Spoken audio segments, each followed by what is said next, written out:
Hey friends, welcome back. What really happens when a Python code runs? Many of us use Python, but do we have clarity in this? We are going to discuss that today and it's going to be interesting.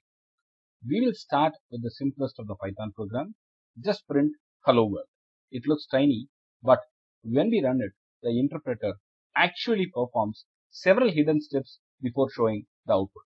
In the next slides, let's uncover what really happens behind the scenes. It's interesting and we will learn. Step 1. Read the file. When we run the Python hello.py, the journey begins with a very simple task, reading the file. But even that has multiple steps hidden inside.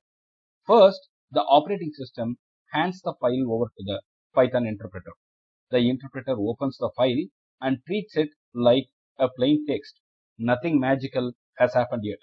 It checks the encoding. By default, it is UTF-8. This step ensures the characters like letters, numbers, or symbols are correctly understood. Now, the text is lined up for parsing. Each line is carefully pulled into memory.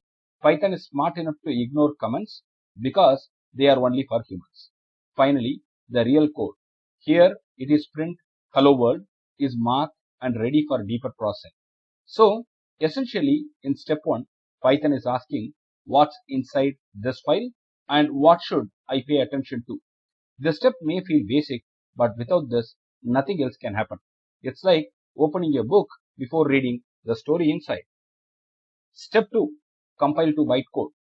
When the Python finishes reading the file, it doesn't jump straight to execution. Instead, it first translates your code into another language called bytecode.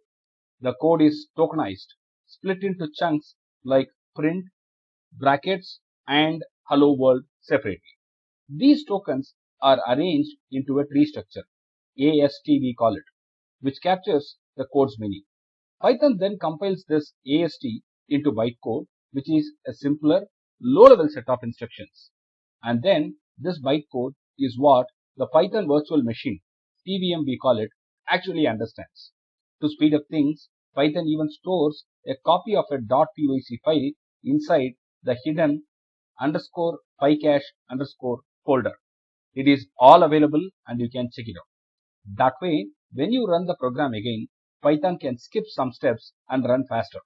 The key point here, Python never executes plain text.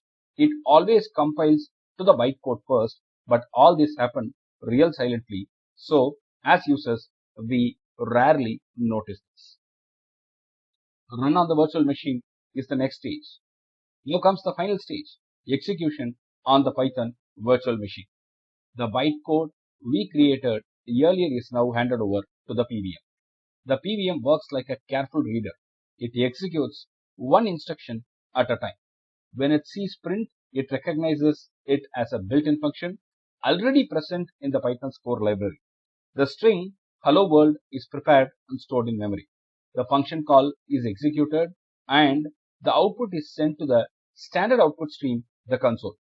Finally, the program finishes cleanly, handling control back to the operating system. To us, this looks instant, but under the hood, Python is orchestrating several moving parts in a precise, concise sequence. What really has happened? Let's step back and look at the bigger picture. You just typed one line, print hello world, but Python actually went through a whole pipeline. First, it read the file and broke it into tokens. Then it built the AST and compiled it into the bytecode. Then the PVM executed that and step by step this happened. Behind the scenes, Python did even more. Look into the sys.modules to check if anything extra was needed. It also fetched the print function from the built-in dictionary. It allocated memory to hold the string hello world and finally send the final output to std output, that is your console. Once done, Python closed the loop gracefully and exited the interpreter. That's the beauty of the Python. Even the simplest line hides a structured, elegant workflow. I hope you enjoyed the session. If you like the channel, the content, please subscribe. Thank you.